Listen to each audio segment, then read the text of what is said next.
지금부터 고고미술사학과 현나경이 2023년 현대일본의 사회와 문화 영상 과제를 진행하도록 하겠습니다. 오늘 같이 하실 청중은 친구인 한소희 씨입니다. 자, 그럼 본 발표를 진행하도록 하겠습니다. 일단 목차를 먼저 설명하면 첫 번째 일본의 지리, 두 번째 지진, 세 번째 일본의 식문화, 네 번째 일본의 항공사, 다섯 번째 일본의 비즈니스 문화를 총 이렇게 5개를 준비하게 되었습니다. 먼저 일본의 지리는 일본은 섬나라로 이루어져 있고 내면이 바다로 둘러싸여 있습니다. 이러한 이유로 다른 나라와 예전에는 교류하기가 많이 어려웠다고 합니다. 일본의 위치는 유라시아 대륙 동쪽 맨 끝쪽에 위치하고 있고 일본의 국토는 활 모양처럼 생겼으며 유라시아 대륙 끝쪽에 위치하고 있고 일본은 남북으로 길게 되어 있어 다양한 계절을 가지고 있습니다. 크게 홋카이도, 혼슈, 시코쿠, 규슈라는 4개의 섬으로 구성되어 있고 홋카이도, 도호쿠, 관동, 주부, 간사이, 주코쿠, 시코쿠, 규슈 지방으로 나눠져 있습니다. 홋카이도 같은 경우에는 면적에 비해 인구수가 많이 적다고 합니다. 도쿄는 일본에서 세 번째로 작고 일본에서 가장 많은 인구가 살고 있는 지역이라고 합니다. 먼저 일본에서 사찰이 많은 지역 3가지가 있는데요. 1위는 아이치현이고 4,558개의 사찰이 존재하고 있습니다. 2위는 오사카부 3,382개의 사찰이 존재하고 있고 3위는 효코현이라는 곳인데 3,282개의 사찰이 존재하고 있습니다.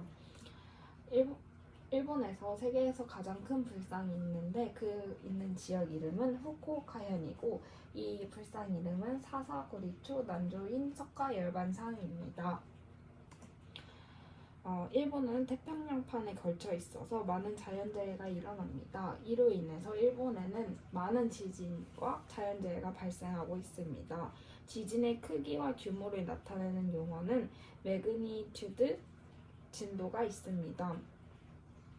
20세기 이후로 발생한 대규모 지진은 총 유명한 지진섬 4개가 있습니다.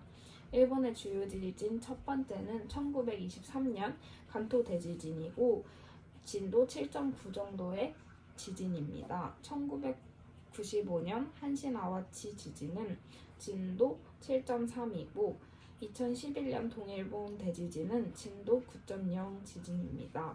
2016년 구마모토 대지진은 진도 7.3 정도이고 이러한 지진으로 많은 피해를 보지만 그중 기억에 많이 남는 내용은 액상화 현상입니다. 액상화 현상은 지진과 자연재해로 인해서 땅이 늪처럼 변하는 현상이고 액체처럼 보이게 되어서 땅의 모양이 형태가 흐트러지는 걸 액상화 현상이라고 합니다.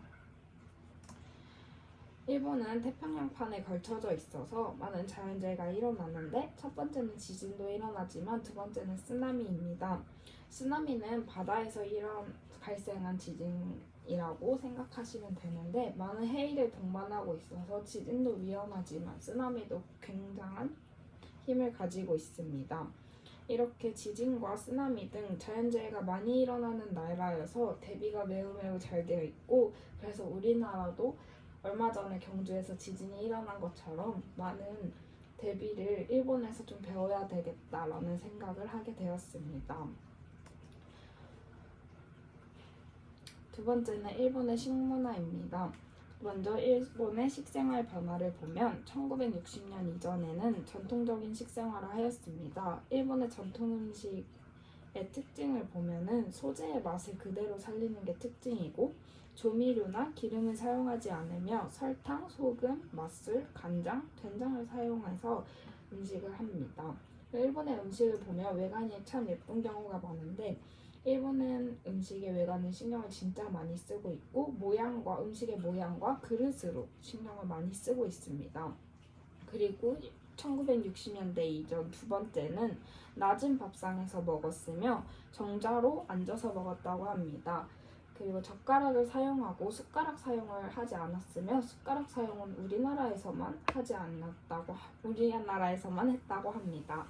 1960년 이후에는 미국의 식문화 영향을 많이 받게 되어서 식생활이 많이 변화하게 됐다고 하는데요.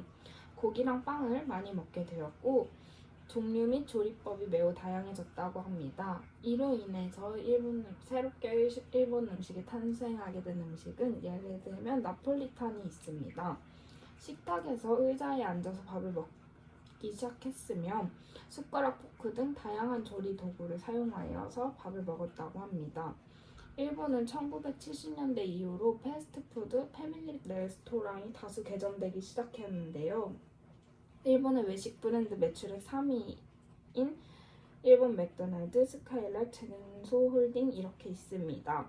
일본 맥도날드 같은 경우에는 2,883억엔에 3,126개의 점포가 있으며 스카이락에서는 2,844억엔 3,094개의 점포가 있고 젠소홀딩은 5,950억엔에 9,948개의 점포가 있다고 합니다. 나카쇼쿠 같은 경우에는 일본의 외식 산업의 침체를 대신해서 나타난다고 합니다. 조리된 음식을 사서 집에서 식사하게 되었고 그러다 보니 외식보다는 그거 음식을 사서 집에서 가족들과 먹는 게 많아져서 나카쇼쿠라는 게 생겼습니다. 그리고 일본 음식은 와쇼쿠라고 불리는 것도 있는데 전통적인 식생활 중에서 와쇼쿠 같은 경우에는 계절 채소나 생선으로 조리한 반찬과 흰쌀밥 등을 조합한 식사라고 합니다. 이 와쇼쿠는 2013년 12월 유네스코 무형문화유산으로 등극되어 올 만큼 자연의 아름다움과 계절을 표현했다고 합니다. 일단 일본의 식사 예절에 대해서 설명하게 되면 식사 전후에 손을 모아서 인사를 한다고 합니다. 그리고 두 번째로는 물수건으로 손 닦는 것 이외에 사용하지 않으며 올바른 젓가락 사용을 하고 된장이나 면은 소리내서 무조건 먹는다고 합니다. 소리를 내지 않으면 맛이 없는 음식이라고 생각한다고 합니다. 식사는 기본적으로 남기지 않으며 밥그릇을 손에 들고 먹는다고 합니다. 이 식사 이외에도 일본의 전통주를 소개해보도록 하겠습니다. 전통주 같은 경우에는 니혼슈라고 있는데 니혼슈는 일본의 쌀을 사용하고 일본 국내에서 제조한 쌀로 술을 만드는 게 니혼슈입니다. 니혼슈를 먹어볼 기회가 있어서 먹어봤는데 겉모습은 한국의 소주와 비슷하며 맛은 한국의 소주에서 쓰고 알코올의 맛을 뺀 깔끔하고 달달한 맛이었습니다. 일본의 항공사에 대해서 소개해보도록 하겠습니다. 일본의 항공사는 순위가 이렇게 4개만 준비했습니다. 첫 번째는 ANA 여객이고 두 번째는 JAL 여객이고 세 번째는 스카이마크 여객이며 네 번째는 피치 여객입니다. 아나항공이라고 불리는 일본의 항공회사입니다. 아나는 일본을 대표하는 국내 최대 항공사인데요. 2층으로 설계된 거대 항공기인 A380을 보유하고 있는 일본 유일 항공회사입니다. JAL로 불리는 일본 항공은 일본에서 가장 긴 역사를 지니고 있는 국내 대형 항공사라고 합니다. 스카이마크 항공사로 불리는 이 회사는 ANA, JAL에 이어서 국내 3위 항공사로 자리하고 있는 일본에서 3위 항공사로 자리하고 있는 곳입니다. 이곳은 에어도라는 항공사로 홋카이도를 거점으로 ANA와 함께 코드셰어를 항하고 있다고 합니다. 코드셰어 같은 경우에는 한 여객편 일부 좌석을 다른 항공사가 매입해서 독자적으로 판매하는 것을 코드셰어라고 합니다. 다음은 피치항공인데요. 피치항공 같은 경우에는 진에어 제주항공처럼 모 회사를 갖고 있는 항공사이며 ANA 항공 계열 자회사로 일본에서 처음 생겨난 LCC 항공사입니다. 2019년 10월에 바닐라 에어와 경영 통합을 실시했다고 합니다. 일단 일본의 비즈니스 문화에 대해서 설명을 해보도록 할 건데요. 일본의 비즈니스 문화에 대해서 흥미를 갖게 된 이유는 그 일본의 유명 애니인 크레용 신짱에서 그 주인공의 아버지인 신용만 씨를 보면서 신용만 씨가 명함을 주고 받는 거를 되게 예의 차리고 그가 회사 사람들한테 대할 때나 계약을 따올 때의 장면이 조금씩 나오는데 그때 되게 우리나라랑 다른 느낌을 받았었습니다. 그렇게 지나간 장면들이 이번 수업을 통해서 알게 되었는데 일단 일본의 비즈니스 문화는 학력이나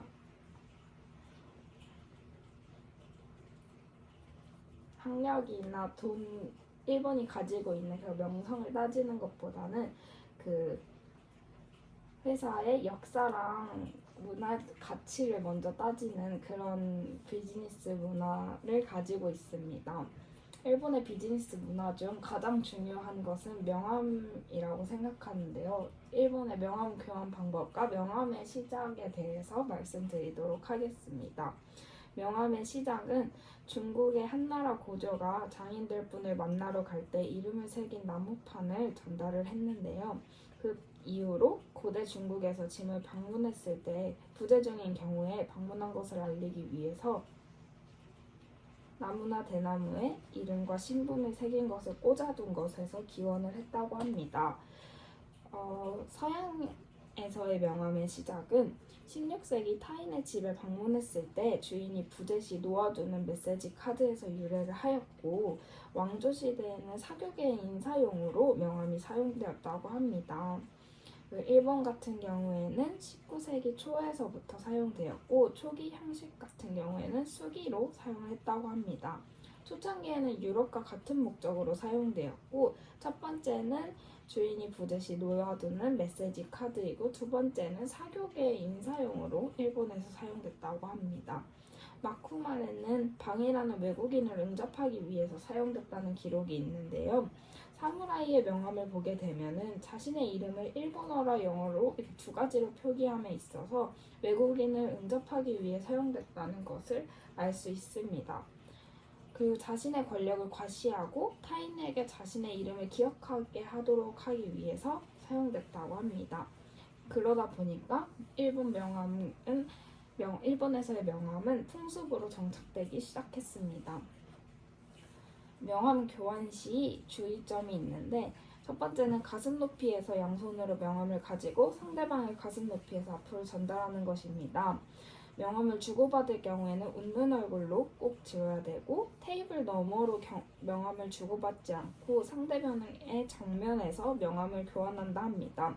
우리나라 같은 경우에는 드라마나 한국 예능에서도 그 실질적으로 테이블 위에서 주는 게 일반적인데 일본에서는 테이블을 나와서 직접 면대면으로 교환을 한다고 합니다. 그게 우리나라랑 일본 명함 교환 방법의 차이이고 받은 명함을 바로 집어넣지 않고 일본은 테이블 위에 올려놓거나 자신의 명함 지갑 혹은 명함 지갑 위에 올려놓는 게 예의라고 합니다. 그리고 두 번째는 주머니나 지갑으로부터 명함을 꺼내는 게 아닌 따로 명함 지갑을 만들어서 거기서 명함을 꺼내고 인사하고 나서 명함을 줄 때 명함을 꺼내는 게 아니라 미리 명함을 준비해놔서 껴놓고 상대방한테 주는 게 예의라고 합니다. 제가 2023년 동안 일본의 사회와 문화, 현대 일본의 사회와 문화 시간에 공부를 하면서 흥미있게 들었던 두 가지 내용입니다. 여기 파일에도 들어가 있듯이 첫 번째는 일본의 식생활이고 두 번째는 일본의 지진입니다. 그 중에서도 일본의 식생활을 되게 재미있게 여겼고 이에 대해 관련된 준비한 영상을 틀어보도록 하겠습니다.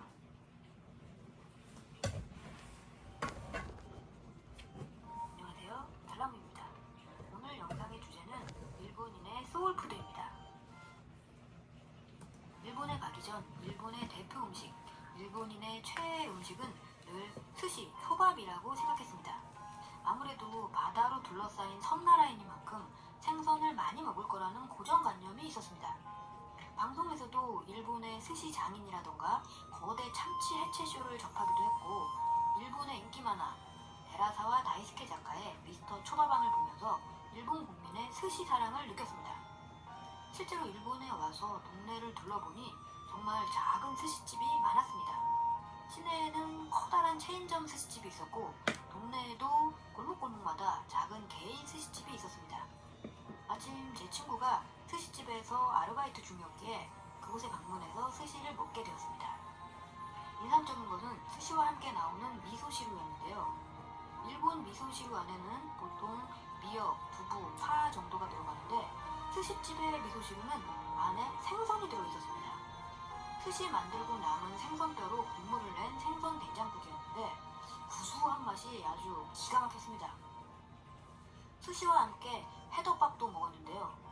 회덮밥도 회가 진짜 크고 가득 들어있었습니다. 역시 스시의 나라, 일본인들의 소울푸드 맞구나. 일본인들은 매일 이걸 먹겠구나. 부럽다 라고 생각했는데, 무슨 소리입니까? 일본인도 스시 비싸서 매일 못 먹습니다. 스시와 다카이 데스요.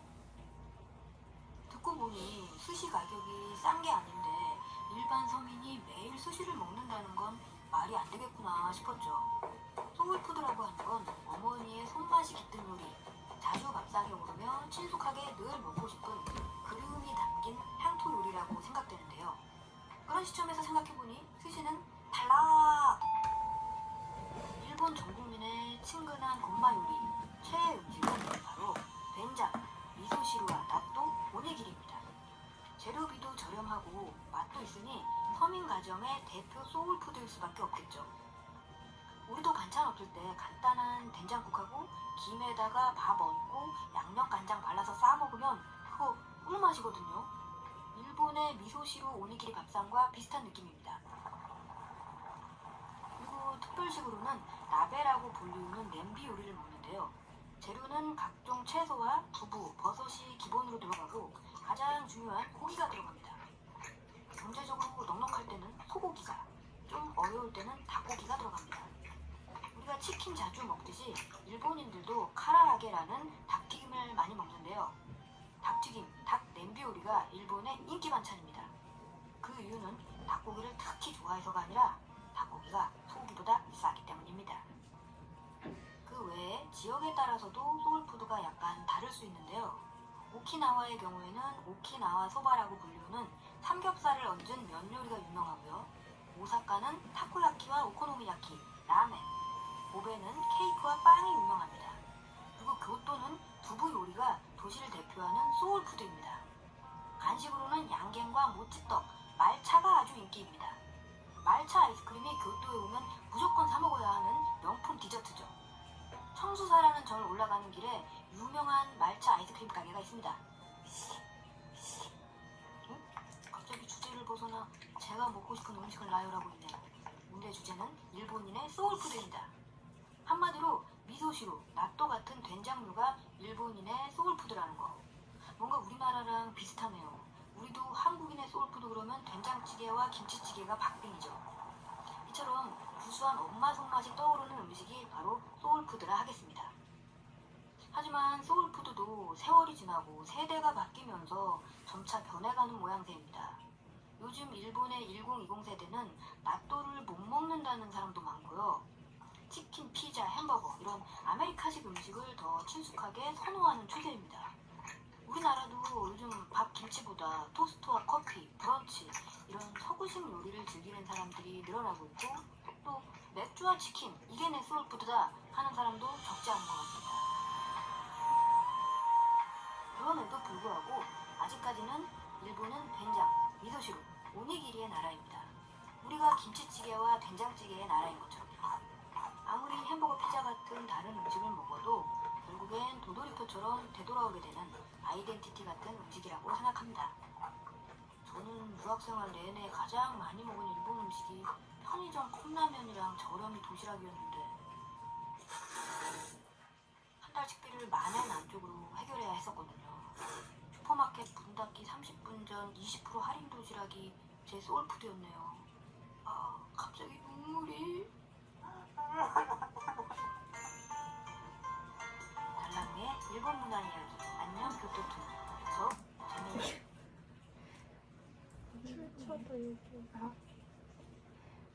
출처는 유튜브에 달나무의 안녕 교토툰, 일본의 음식문화 인기 3대장은 나토 미스시루 오니기리라는 동영상을 사용하게 되었습니다. 그리고 마지막으로 청중의 감상을 들어보도록 하겠습니다. 먼저 발표 너무 감사합니다.